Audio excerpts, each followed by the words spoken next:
Okay, hi everyone, here is Rashmi. आज हम लोग गेट 2020 का क्वेश्चन करेंगे सीएससी से। जो सवाल आप लोग का पूछा गया है, जैसे देखिए क्वेश्चन नंबर 15 आपका पूछा गया है, बाइनरी सर्च ट्री का सवाल है। ठीक है, ये बाइनरी सर्च ट्री का जो सवाल है, इसमें आपका दिया गया है कि प्री ऑर्डर ट्रेवर्सल आपका दिया हुआ है 15, 10, 12, 11, 20, 18, 16, 19। ये जो आइटम लिखा हुआ है ये प्री ऑर्डर में ट्री के आइटम लिखे हुए हैं। तो आप याद कीजिए बाइनरी सर्च ट्री क्या होता है।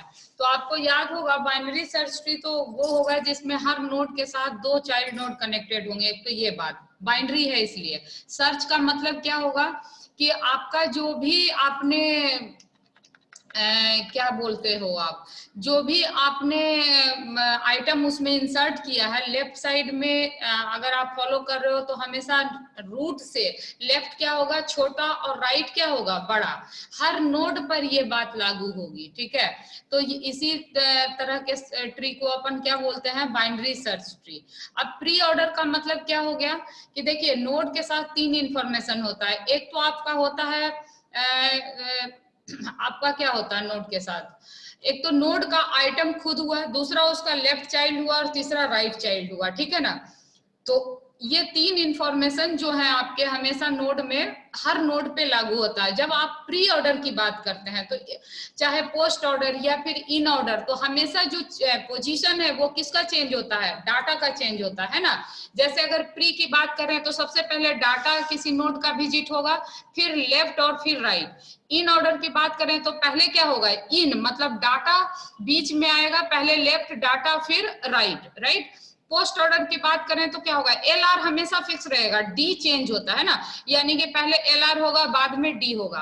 तो इस तरीके से हम लोग उसको विजिट करते हैं। बहुत सारा बच्चे को दिमाग से स्किप भी कर रहा होगा जो बहुत ज्यादा फेमिलियर नहीं होंगे, तो घबराइए नहीं, इसका एग्जाम्पल अच्छे से लेकर के मैं आपको क्लियर करती हूँ। ठीक है, जैसे बात अगर pre order traversal binary search tree की करें तो हमारे पास जो आइटम दिया हुआ है उसको देखिए, पहले मैंने यहाँ लिख दिया है कि आपका सबसे पहले क्या है 15 है। तो प्री ऑर्डर है तो नोड में पहले डाटा विजिट होगा। इसका मतलब क्या है कि ये ट्री का क्या है, आपका रूट नोड है। ठीक है ना, तो यहाँ आपका क्या हो गया, देखिए ये पहला 15 जो है इसको इंसर्ट करेंगे हम। ठीक है, इसको इंसर्ट करने के बाद फिर कहाँ जाएंगे आप, लेफ्ट में जाएंगे, पहले ट्री बनाते हैं हम लोग। तो देखिए लेफ्ट या राइट में ये जो 10 है ये हमेशा किधर जाएगा, तो अभी क्या बोला कि जब आप बाइनरी सर्च ट्री बनाते हो तो 15 के लेफ्ट में छोटा जाएगा और 15 से बड़ा जो रहेगा वो राइट में जाएगा। ठीक है, तो ये जो 10 है ये आइटम, देखिए सवाल क्या है आपका, क्वेश्चन आपका है कि प्री ऑर्डर ट्रेवर्सल ये दिया हुआ है ट्री का, आपसे पूछा गया है पोस्ट ऑर्डर ट्रेवर्सल। तो मैं कर क्या रही हूँ कि पहले तो आपको जो प्री ऑर्डर ट्रेवर्सल दिया गया है इस प्री ऑर्डर ट्रेवर्सल से आपका ट्री बना लेते हैं और फिर उस ट्री के ऊपर हम लोग पोस्ट ऑर्डर ट्रेवर्सल करके बता देंगे कि इसमें से कौन सा ऑप्शन सही है। तो मैं पहले आप लोगों के लिए ये ट्री बनाने का कोशिश कर रही हूँ। और ट्री बनाने में क्या होता है कि आप पहले क्या करते हो, रूट नोड के लेफ्ट में हमेशा स्मॉल आइटम डालते हो, राइट में हमेशा बिगर डालते हो। तो 15 तो पहले रूट होगा क्योंकि प्री ऑर्डर है। आप देखो 15 के बाद 10 किधर ऐड करोगे, तो आप कहोगे मैम 10 15 से छोटा है तो उसको 15 के लेफ्ट में ऐड कीजिए। देखो यहाँ मैंने 10 को 15 के लेफ्ट में ऐड किया है। ठीक है, उसके बाद फिर आपका क्या है, देखो 12 है तो 12 किधर ऐड करोगे, तो निश्चित तौर पे 12 जो है वो 15 से क्या है छोटा है, लेकिन 10 से क्या है बड़ा है।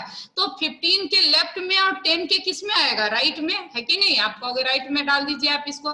तो देखो ये 12 15 से छोटा है इसलिए इसको हमने क्या किया, इसके लेफ्ट में रखा, और 10 से ये बड़ा है इसलिए 10 के राइट में रखा। समझ रहे हो आप, तो ये 12 आपका इंसर्ट हो गया। इसके बाद देखो आपका क्या है 11 है, तो 11 को किधर आप डालोगे, तो फिर सेम फंडा लगाओगे कि भाई 15 से छोटा है तो इसके लेफ्ट में, और 10 से बड़ा है तो 10 के राइट में, और 12 से छोटा है तो 12 के लेफ्ट में, है कि नहीं।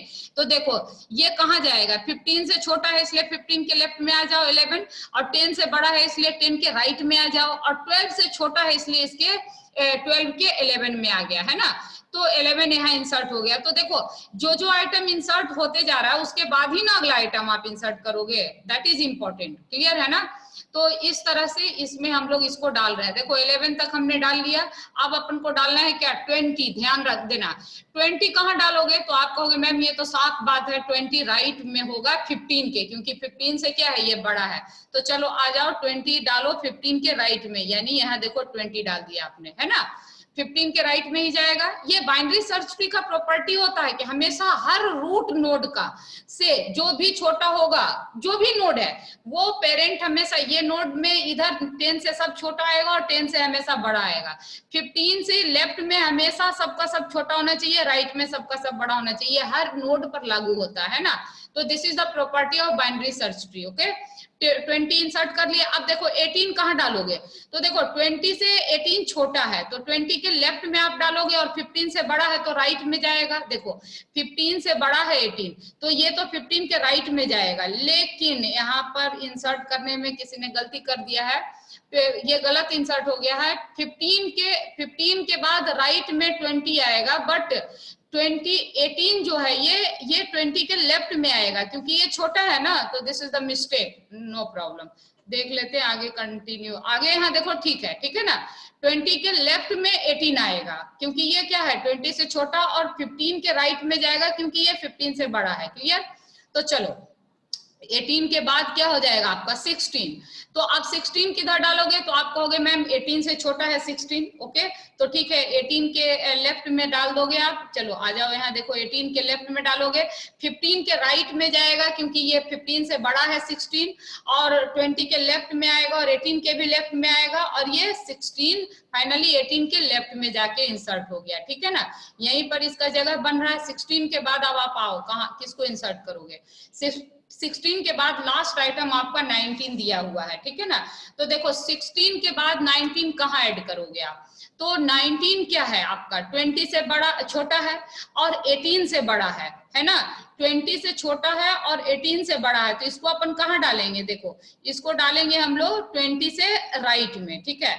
तो इस तरह से ये आपका पूरा बाइनरी सर्च ट्री आपका बनके तैयार हो गया, ठीक है। अब इसके ऊपर आपको क्या करना है, इसके ऊपर आपको करना ये है कि अब आप इसमें पोस्ट ऑर्डर ट्रैवर्सल चलाओगे। पोस्ट ऑर्डर ट्रैवर्सल में मैंने क्या बताया कि आप क्या करोगे, LRD पहले लेफ्ट नोड, हर देखो हर पर LRD अपन चलाएंगे, पोस्ट मतलब D सबसे बाद में, ठीक है। तो हर पर नोड चलाएंगे, तो देखो इस पर LRD चलाओगे तो पहले इसके लेफ्ट में आओगे, फिर आओ यहाँ लेफ्ट में, या इसका लेफ्ट में कुछ भी नहीं है तो अब क्या करोगे, पहले इसके राइट को करोगे विजिट, तो इसके राइट में आ जाओ, देखो यहाँ राइट पर 12 पे आ गए, तो फिर इस पर LRD चलाओगे तो इसके लेफ्ट में आओगे, है ना। तो इसके लेफ्ट में क्या है, देखो लेफ्ट में 11 है, अब इसके लेफ्ट में फिर जाओगे, हर नोड पर LRD चलाओगे तो इसके LRD में लेफ्ट में कुछ नहीं है, इसके राइट में भी कुछ नहीं है, तो जब LRD हो गया तो अब क्या बचा D। तो इस नोड में जब आप ट्रैवर्सल करोगे LRD तो सबसे पहले कौन सा नोड भी, तो कौन सा नोड विजिट हुआ आपका 11, तो देखो ये जो ऑप्शन आएगा तो फर्स्ट में 11 होना चाहिए, तो देखो सिर्फ यही एक ऑप्शन B आ रहा है जिसमें 11 आपका है फर्स्ट में दिया हुआ, तो वैसे भी पता चल गया कि ये आंसर जो है B करेक्ट है। लेकिन चलो इसमें थोड़ा और आगे भी मैं बता देती हूँ आपके नॉलेज के लिए। तो देखो अब आप इसको कैसे विजिट करोगे, तो ये LRD इस नोड पर हो गया, तो फिर वापस कहाँ जाओगे, इस नोड पर, इसके लेफ्ट का काम खत्म हो गया तो अब इसके राइट में जाओगे, है ना, राइट नहीं हुआ, राइट में कुछ नहीं है, तब इस पर क्या करोगे, D चलाओगे, यानी इस पर विजिट क्या करोगे 12, तो 11 के बाद क्या विजिट हो जाएगा 12। देखो जो बच्चे बहुत फैमिलियर नहीं है तो घबराएंगे नहीं, इसको थोड़ा प्रैक्टिस करेंगे, तो 11 के बाद क्या हो गया आपका 12। इस तरह का क्वेश्चन एक न एक जरूर देता है, हर साल एग्जाम में आता है ये विजिट से गेट में, है ना। तो this is very important question, इसके ऊपर प्रैक्टिस कीजिए आप लोग। अब देखिए इस पर LRD पूरा हो गया, इस नोड पर LRD पूरा हो गया, अब किस पर करिएगा आप, इस पर, तो इसके लेफ्ट में तो कुछ था ही नहीं और इसका राइट पूरा फिनिश हो गया, तो अब बचा क्या, D बचा, तो इस पर क्या करोगे आप, जिस तरह से नीचे आए हो उसी तरह से ना ऊपर जाओगे आप लोग, है ना। तो यहाँ देखो यहाँ क्या बचा, D बचा, तो यहाँ 11 12 और के बाद क्या विजिट करोगे, तो देखो यहाँ 10 लिखा होगा ऑप्शन में, देख लो आप लोग, देखो 11 12 और 10, है ना। अब 10 के बाद नेक्स्ट चलो, 10 के बाद नेक्स्ट मैं यहाँ पर आ गई फिर से, है ना। तो देखो इसमें क्या है, इस नोड का अब 10 के बाद 15 पर रीच करोगे, 15 का पूरा लेफ्ट फिनिश हो गया, तो अब क्या शुरू करोगे, राइट, क्योंकि हमेशा LRD पोस्ट ऑर्डर में LRD हर नोड पर चलाओगे। तो जब तक पूरा LR नहीं खत्म हो जाएगा, इसका D तो आप कर नहीं सकते, इसका डाटा फिनिश नहीं कर सकते हो, तो इसके राइट में आओ। देखो इसके राइट में 20 है, तो फिर इस पर LRD चलाओगे तो इसके लेफ्ट में उतर आओ। 18 है, अब 18 पर फिर लेफ्ट LRD चलाओगे, तो यहाँ पर फिर इस पर LRD चलाओगे तो इसके लेफ्ट में आओ। देखो लेफ्ट में आ गए तो तुम्हारा क्या मिला, 16 मिला आपका। तो 16 पर फिर LRD चलाओगे तो इसके लेफ्ट में आप जा नहीं सकते, तो अब इसके राइट में जाओगे, राइट में भी कुछ नहीं है, इट्स ओके। तो अब बचा क्या आपका डाटा, LR खत्म हो गया तो D, यानी कि अब क्या, अब देखो 10 के बाद क्या प्रिंट करेगा, ये 16 प्रिंट करेगा। देखो ऑप्शन में आपका जरूर 16 दिया हुआ होगा, है ना। देखो 10 के बाद क्या दिया हुआ है, 16 दिया हुआ है, ये इसको देखो, बी ऑप्शन इसका करेक्ट है ना, 16 है। अब चलो 16 के बाद आ जाओ, कहाँ विजिट करोगे, ये आपके समझने के लिए मैं बार बार ये पूरा कर रही हूँ, बाकी करने की अब जरूरत नहीं, आंसर पता चल चुका है। 16 के बाद कहाँ जाओगे, आप 18 पर जाओगे, 18 से 16 पर आए थे ना, तो जैसे आए हो वैसे उल्टे रिवर्स हो गए। तो यहाँ 18 का क्या हो गया, ये देखो इस पर लेफ्ट फिनिश हो गया, तो इसके राइट में आओगे, राइट में क्या है आपका, राइट में आपका 19 दिया हुआ है ना। तो देखो 19 में क्या है कि इसके फिर लेफ्ट में आओगे तो लेफ्ट में कुछ भी नहीं है, इसके राइट में जाओगे कुछ नहीं है, तो अब क्या बचा, डी। तो डी मतलब क्या, 19, है ना। तो डी आप यहाँ प्रिंट कर दोगे 19, देखो यहाँ डी 19 आपका आ गया, है ना। उसी तरीके से फिर आप आगे आओ, 19 के बाद कहाँ रिवर्स बैक होगे, 19 के बाद यहाँ 18 पर जाओगे। अब देखो 18 का लेफ्ट हो चुका है, राइट विजिट हो चुका है, तो बचा क्या, डी। LRD हमेशा याद रखना, जो भी चलाओगे हर नोड पर वही सेम चलना है। तो यहाँ 19 के बाद क्या विजिट करोगे, 18 को, ठीक है। 18 को लिखने के बाद देख लो, आप यहाँ 18 ऑलरेडी लिखा हुआ होगा, देखो 19 के बाद 18 है ना लिखा हुआ। अब इसमें आ जाओ झट से, 18 के बाद क्या करोगे, फिर देखो इस पर रिवर्स जाओगे, 20 पर आओगे, 20 से ही आए थे ना, तो जैसे आए थे वैसे बैक हो रहे हैं हम लोग। तो 18 पर जब आप आ गए तो यहाँ क्या हो रहा है, देखो 20 में इधर लेफ्ट में क्या लिखा हुआ है, लेफ्ट आपका ऑलरेडी फिनिश हो गया, राइट में कुछ है क्या, आप कहोगे नहीं मैम कुछ भी नहीं है, तो L के बाद क्या है, इधर राइट में कुछ नहीं है, तो यहाँ क्या लिखोगे आप, D। तो D मतलब ये क्या है, 20, तो अब आप यहाँ पर लिख दोगे 20, ठीक है। तो ये रहा, देखो 18 के बाद क्या आ गया आपका 20, करेक्ट। अब आओ और आगे मूव करो। अब देखो अब इसके बाद 20 के बाद कहाँ बैक हो गए, 15 पर। तो देखो 15 में 10 और 20 दोनों आपका विजिट हो चुका है, यानी लेफ्ट राइट। तो बचा क्या आपका, 15 बचा, डाटा बचा, तो लास्ट में आप यहाँ क्या लिख दोगे, डाटा 15, है ना। तो इस तरीके से ये आपका पोस्ट ऑर्डर ट्रैवर्सल हुआ। तो ये सवाल जो है 2 मार्क्स क्वेश्चन आए थे आपके। तो ये कैसे बनाया आपने, पहले तो इसके लिए आप क्या किए, पहले बाइनरी सर्च ट्री आपने ड्रॉ कर लिया, उसके बाद उसके ऊपर पोस्ट ऑर्डर ट्रैवर्सल करना था आपको, और फिर बताना था कि ये पोस्ट ऑर्डर ट्रैवर्सल क्या होगा। ट्रैवर्सल हमेशा याद रखना, आप लोग प्री ऑर्डर करो चाहे पोस्ट ऑर्डर करो, पोजीशन हमेशा डाटा का चेंज होता है। प्री में डाटा पहले होगा, LR बाद में होगा, पोस्ट में सबसे आखिरी में डाटा होगा, पहले LR होगा बाद में डाटा प्रिंट करोगे। इन ऑर्डर में क्या होगा, इंटर बीच में डाटा रहेगा और लेफ्ट और राइट अगल बगल रहेगा, ठीक है। तो जो भी चलाओगे वो हर एक नोड पर चलाओगे, समझ रहे हो ना। तो इसको प्लीज थोड़ा सा प्रैक्टिस करना अपने से। ये यहाँ पर थोड़ा मिस्टेक हो गया है, ये this should be left side of 20, है ना, ये 20 के लेफ्ट में जाना चाहिए था, क्योंकि ये 20 से छोटा है, बाकी सब चीज करेक्ट है इसमें ड्राइंग, ठीक है। तो इस तरह से मुझे लगता है आपको समझ में आ गया है, तो प्लीज लाइक कर दीजिएगा, ठीक है। अब इसके बाद चलिए झट से हम लोग नेक्स्ट क्वेश्चन देख लेते हैं। This is also very important, tree से ही ये सवाल आपका आया हुआ है। देखिए इसमें क्या पूछा है, इसमें आपसे पूछा गया है कि अभेल ट्री क्या होता है। तो देखिए बाइनरी सर्च ट्री में का ही ये अभेल ट्री है, पार्ट क्या है, अभेल ट्री में आप रेस्ट्रिक्शन लगा देते हो कि अभेल ट्री पहले समझ लो, उसके बाद इस सवाल को पढ़ेंगे अपन। क्या लिखा हुआ, what is the worst case time complexity of inserting n square element into an AVL tree with n element initially. तो देखो इसको समझने से पहले आप याद कर लो अभेल ट्री क्या होता है। तो आपको याद होगा अभेल ट्री किसको कहते हैं, जिसमें आपका जो नोड है, ठीक है, नोड क्या है, लेफ्ट में इसमें भी हमेशा हर नोड के लेफ्ट में उससे छोटा रहेगा, राइट में उससे बड़ा रहेगा, नोड के आइटम से, ठीक है। अब जो इसमें खास क्या होती है कि इसमें हाइट बैलेंस किया जाता है, मतलब किसी भी नोड का अगर हाइट देखोगे, लेफ्ट और राइट का जो डिफरेंस है 1 से ज्यादा नहीं होना चाहिए, ठीक है। तो अगर हाइट आप बैलेंस करके रखते हो तो उसको अपन क्या बोलते हैं, अबेल ट्री बोलते हैं। क्लियर? तो ये आपको एक थोड़ा सा रिकॉल करा दिया हमने। अब इसमें आपसे पूछा गया है कि आप बताओ कि किसी अबेल ट्री में अगर उसमें शुरू में n नंबर ऑफ एलिमेंट है तो आपको n स्क्वायर एलिमेंट इंसर्ट करने में टाइम कॉम्प्लेक्सिटी क्या होगी। तो सबसे पहले याद करो कि कोई भी अबेल ट्री का जो हाइट होता है वो हमेशा log n होता है। क्यों? क्योंकि आप जो भी नोड है उससे छोटा लेफ्ट में रखोगे और उस नोड से बड़ा आइटम राइट में रखोगे तो कभी जब भी होगा तो ये ट्री जो है वो हाफ हाफ में बट जाता है ना। तो इसका जो हाइट होता है, यही इसका सबसे बड़ा बेनिफिट है कि इसका हाइट log n हो जाता है। ठीक, तो log n हाइट हो गया तो जब कभी भी उसमें अपन कोई आइटम इंसर्ट करते हैं तो उसके पोजीशन को पाने के लिए हम लोग को क्या करना पड़ता है। तो हमको देखो उसमें पहले तो आपको जब भी कोई, जैसे अभी आप देख रहे थे इसी में जस्ट पहले वाले सवाल में, तो इसमें देखिए हाइट बैलेंस नहीं किया गया है, लेकिन एक काम किया गया है कि पोजीशन तो आपको ढूंढना पड़ रहा है ना। तो अगर मैंने कहा कि देखो इसका हाइट बैलेंस हो गया, log n है, इससे ज्यादा हाइट कभी भी नहीं होगा, तो आप क्या करोगे, किसी भी आइटम को इंसर्ट करने से पहले आपको क्या करना पड़ेगा, उस आइटम के पोजीशन को ढूंढना पड़ेगा। अच्छा देखो, अगर पोजीशन आप ढूंढोगे तो कैसे ढूंढोगे, पोजीशन ढूंढने के लिए आपको क्या करना पड़ेगा, ट्री को सर्च करना पड़ेगा। अच्छा, जब ट्री में हाइट log n है तो इससे ज्यादा कभी आपको सर्च करना पड़ेगा, तो आप कहोगे नहीं मैम नहीं करना पड़ेगा। तो अगर मैं आपको कहूं कि एक आइटम को अबेल ट्री में इंसर्ट करने में आपको कितना टाइम लगा, तो आप कहोगे एक तो लगेगा कि जितना उसका हाइट है उसको पूरा विजिट करने में लगेगा log n टाइम, और दूसरा अगर मान लो वर्स्ट केस आपका जो है अगर डाटा इंसर्ट कर देते हो, और अबेल ट्री में क्या होता है कि अगर आपने डाटा इंसर्ट कर दिया और उसका हाइट इम्बैलेंस हो गया तो हाइट को रोटेट करके बैलेंस करना पड़ता है, समझे।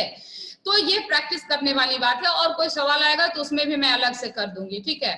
तो इसमें भी आइटम को रोटेट जब आप करोगे तो उसमें भी आपको टाइम कितना लगेगा, log n, ये वर्स्ट सिचुएशन की बात हम कर रहे हैं, तो log n plus log n कर दोगे एक आइटम को इंसर्ट करने का तो 2 log n हो जाएगा, है ना। तो एक आइटम को इंसर्ट करने में आपको कितना टाइम लगेगा, 2 log n, तो इसको फाइनली log n ही बोलोगे।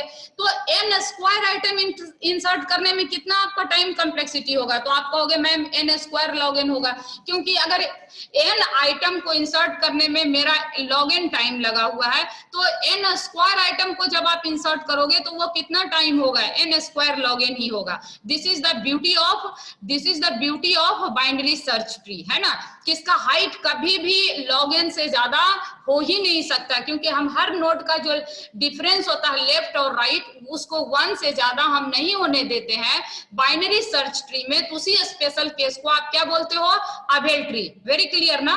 तो देखो मैं फिर से इस बात को दोहरा देती हूँ, क्या बोला मैंने कि जो हमारा कोई भी ट्री में अगर आपको डाटा इंसर्ट करना रहता है तो पहला प्रोसेस क्या होता है आपका, तो आप कहोगे मैम पहले तो हम लोग पोजीशन उसमें फाइंड करेंगे, तो चूंकि इसका हाइट log n से ज्यादा होता ही नहीं है तो आपको log n से ज्यादा टाइम तो नहीं मिलेगा ना, मैक्सिमम आप मैक्सिमम हाइट में सर्च करोगे तो पूरा एक सर्चिंग टाइम आपका log n लगेगा आइटम को इंसर्ट करने में। अब मैंने कहा कि सपोज करो आपने आइटम इंसर्ट किया और हाइट इम्बैलेंस हो गया तो आपको बैलेंस करने में भी टाइम लगेगा, तो आप कहोगे यस मैम, तो उसमें log n और जोड़ दो आप, तो log n plus log n 2 log n हो गया, तो इसका जो कॉम्प्लेक्सिटी होगा वो log n ही होगा। तो एक आइटम को इंसर्ट करने में अगर टाइम हमारा log n लग रहा है तो n स्क्वायर आइटम इंसर्ट करने में क्या टाइम लगेगा, तो आप कहोगे n square log n, and this is the beauty of अबेल tree, ठीक है। तो ये क्वेश्चन नंबर 16 था, 2020 में पूछा गया था। ये सब ऐसे सवाल हैं जिससे सवाल रहता ही रहता है, अबेल ट्री सवाल रहेगा ही रहेगा। जो इसके पहले मैंने बताया था प्री ऑर्डर और पोस्ट ऑर्डर ट्रैवर्सल, हर साल सवाल रहता है, इसको कोई नहीं हटा सकता। All these are very very important question, ठीक है। चलो एक दो सवाल और बना लेते हैं हम लोग 2020 का, उसके बाद मैं क्लास छोड़ दूंगी। देखो ये 19 नंबर क्वेश्चन आपका पूछा गया था, इसको भी फटाफट कर लेते हैं। ये पूछा है कि आप बता दो कि ये 3 ऑप्शन आपको दिए गए हैं, ठीक है, इन तीनों में से कौन सा ऑप्शन जो है आपका करेक्ट है। तो हम लोग पढ़ते हैं। देखो पहला ऑप्शन दिया हुआ symbol table is accessed only during lexical and syntax analysis.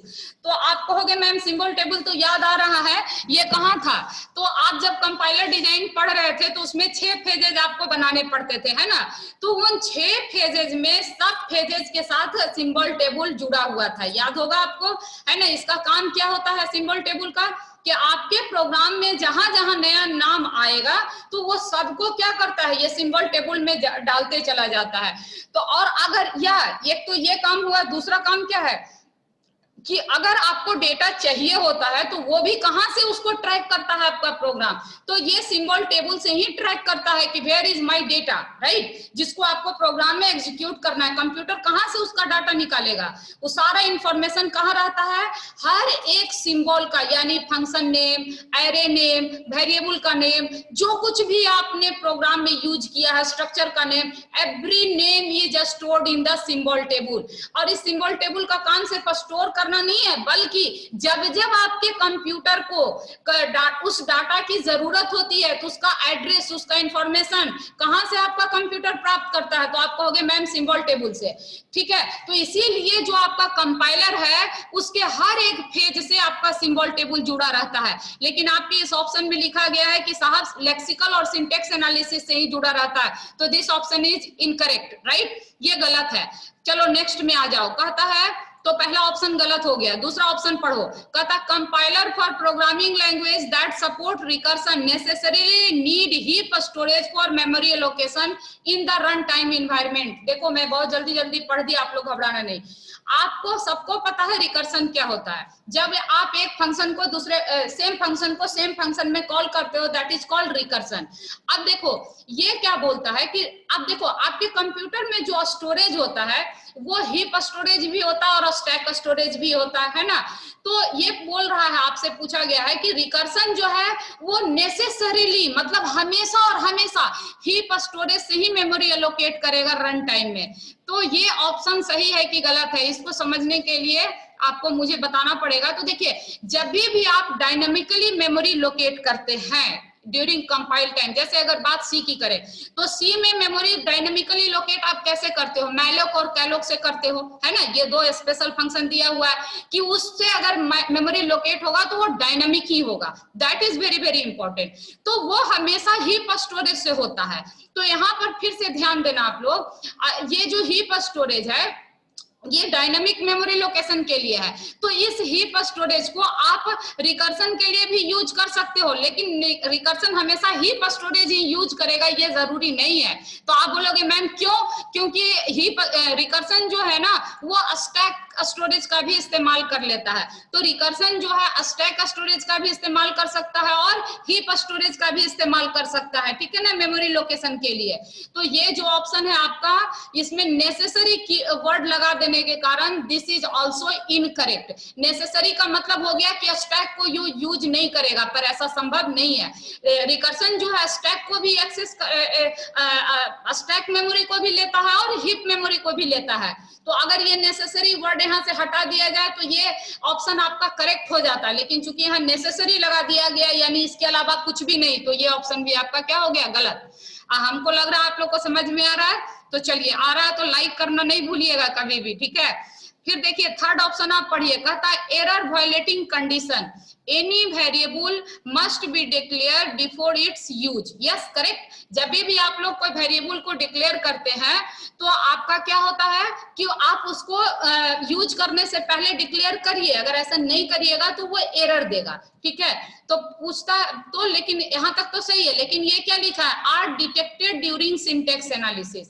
तो ये बोल रहा है कि जब ये जो एरर आता है जब आप प्रोग्राम को रन करते हैं और उस वक्त आपको अगर कोई वेरिएबल को डिक्लेयर करना भूल जाते हैं तो उस वो जो एरर आता है that is the at the phase of syntax analysis. Is it correct? तो आपका आंसर होगा no, sorry, it is not correct, क्योंकि ये सिंटैक्स एनालिसिस का काम नहीं है। ये सिमेंटिक एनालिसिस में वो चेक किया जाता है कि आप जो वेरिएबल आपने डिक्लेयर किया है, जो यूज किया है, उसका डिक्लेरेशन हुआ है कि नहीं हुआ है।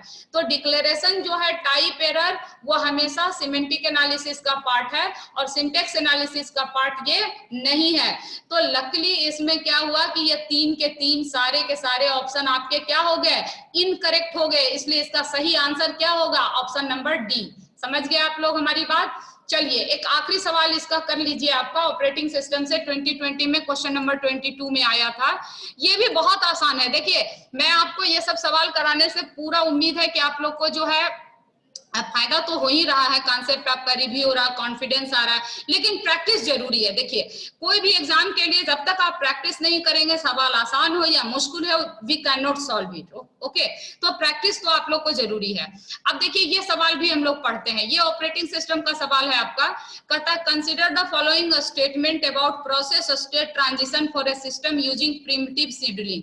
अब आपको याद दिला दे प्रिमिटिव शेड्यूलिंग और नॉन प्रिमिटिव शेड्यूलिंग क्या है। तो आपको याद होगा जब आप प्रोसेस, कोई भी प्रोसेस आप कंप्यूटर में एग्जीक्यूट कराते हैं तो उसके लिए आपके कंप्यूटर को क्या करना पड़ता है, शेड्यूलिंग एल्गोरिदम का यूज करना पड़ता है। शेड्यूलिंग एल्गोरिदम क्या होता है कि आप तो आपका प्रोसेस तो भाई एक साथ कई सारे प्रोसेस चले जाते हैं रेडी क्यू में, अब उसमें से कौन सा एग्जीक्यूशन किसका पहले होगा ये कौन डिसाइड करेगा। तो for that you need scheduling algorithm, है कि नहीं। तो उसके लिए जो शेड्यूलिंग एल्गोरिदम होता है वो 2 टाइप का बटा हुआ है। देखिए फिर से मैं आपको फोकस कर देती हूँ, शेड्यूलिंग एल्गोरिदम की जरूरत कब पड़ती है, क्योंकि हमारे पास जो रेडी क्यू है कंप्यूटर का, उसमें एक साथ एक से अधिक प्रोसेस रेडी रहते हैं एग्जीक्यूट होने के लिए। उसमें से कौन सा प्रोसेस आपका एग्जीक्यूट होगा ये डिपेंड किस पर करेगा, ये डिसाइड कौन करेगा, तो ये डिसाइड आपका कौन करेगा, शेड्यूलिंग एल्गोरिदम करेगा। अब ये शेड्यूलिंग एल्गोरिदम 2 टाइप का होता है, one is primitive, another one is non primitive. Primitive का मतलब क्या हुआ कि अगर कोई एल्गोरिदम एग्जीक्यूशन मोड में चला गया तो और उससे हाई प्रायोरिटी का कोई प्रोसेस आएगा तो उसके एग्जीक्यूशन को रोक दिया जा सकता है या दिया जाएगा, ठीक है ना। तो ऐसे एल्गोरिदम को अपन क्या बोलेंगे, प्रिमिटिव एल्गोरिदम। और जो एल्गोरिदम में एग्जीक्यूशन मोड में अगर आपका प्रोसेस चला गया है और उससे हाई प्रायोरिटी का प्रोसेस आए चाहे कोई प्रायोरिटी का प्रोसेस आए, उसको अब आप रोक नहीं सकते हैं, तो उसको क्या कहा जाता है, नॉन प्रिमिटिव एल्गोरिदम। तो बात यहाँ किसकी करेंगे, बात यहाँ हम करेंगे प्रिमिटिव की, क्योंकि सवाल आपसे पूछा गया है प्रिमिटिव का। तो इसमें भी पूछा गया है कि साहब प्रिमिटिव एल्गोरिदम को ध्यान में रखते हुए बताओ कि इसमें से कौन सा ऑप्शन करेक्ट है, ठीक है।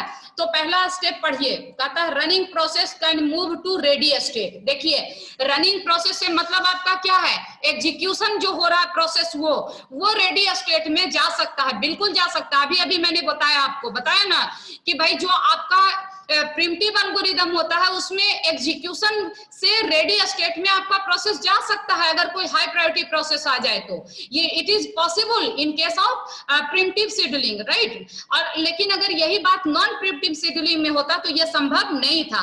तो प्रिमिटिव शेड्यूलिंग के लिए ये बिल्कुल करेक्ट है कि रनिंग प्रोसेस जो है आपका किस में चला जाएगा, रेडी स्टेट में बिल्कुल जा सकता है, ठीक है। नेक्स्ट आपका क्या लिखा हुआ है, ready process can move to running state. Yes अच्छा मान लीजिए अगर हाई प्रायोरिटी प्रोसेस को रन कराना है तो वो कैसे रन करेगा, तो जो रेडी स्टेट में प्रोसेस है उसको आप किस में डालिएगा, रनिंग स्टेट में। तो this option is also correct ना, yes option 1 is correct, option 2 is correct. अब चलिए पढ़िए next option, a block process can move to running state, is it possible. तो आप कहोगे यस मैम ब्लॉक प्रोसेस तो रनिंग स्टेट में जाएगा, लेकिन चालाक बच्चे कहेंगे नहीं ठहरो, ब्लॉक प्रोसेस कभी भी रनिंग स्टेट यानी एग्जीक्यूशन में डायरेक्ट नहीं जाता है। ब्लॉक प्रोसेस पहले किस में जाएगा, रेडी में जाएगा, तब रनिंग में जाएगा, ठीक है ना। जाना तो उसको भी है बट वो पहले रेडी में जाएगा तब रन में जाएगा, रेडी स्टेट को जंप नहीं किया जा सकता। That is why this option is incorrect. अगर यहाँ लिखा रहता block process will move to running ready state और फिर रेडी स्टेट से रनिंग स्टेट में, तब वो सही था, लेकिन यहाँ डायरेक्ट लिख दिया गया है कि ब्लॉक प्रोसेस रन स्टेट में जाएगा, it is not possible. Okay, तो option number 3 is incorrect, option number 1 and 2 is correct, right. तो बहुत सारे ऑप्शन इसमें ऑलरेडी छट चुके हैं। तो चलिए आप तो गेस कर चुके हैं, लेकिन हमको तो बताना भी है। कहता है block process can move to ready state. Yes, this is correct, this is correct. Block process तो रेडी स्टेट में जाएगा, तभी तो एग्जीक्यूशन में जाएगा। This is correct. तो option number 4 is correct. That is why option C is correct for this question, right. सिर्फ इसमें गलत स्टेट क्या है, block process can not move to direct go to running state. पहले ये रेडी में जाएगा, फिर रन में जाएगा, ठीक है। रन से डायरेक्ट ब्लॉक में जरूर जाएगा। तो देखिए ये जो सवाल है प्रोसेस का, ऑपरेटिंग सिस्टम का, प्रोसेस से भी सवाल रहता ही रहता है आप लोग का हमेशा, ठीक है। तो हम लोग उम्मीद करते हैं आप लोग को ये सारा सवाल अच्छा लगा होगा, आपने एंजॉय किया होगा। तो thanks a lot for watching me, for listening me, है ना। तो आप लोगों ने मुझे सुना है, उसके लिए बहुत बहुत धन्यवाद। और आपसे उम्मीद करती हूँ मैं कि आप कमेंट लाइक जरूर करिएगा। चैनल अगर सब्सक्राइब नहीं किए होंगे तो कर लीजिएगा। फेसबुक पर देख रहे हैं तो उसको शेयर करना नहीं भूलिएगा, ठीक है। Thank you, take care, bye.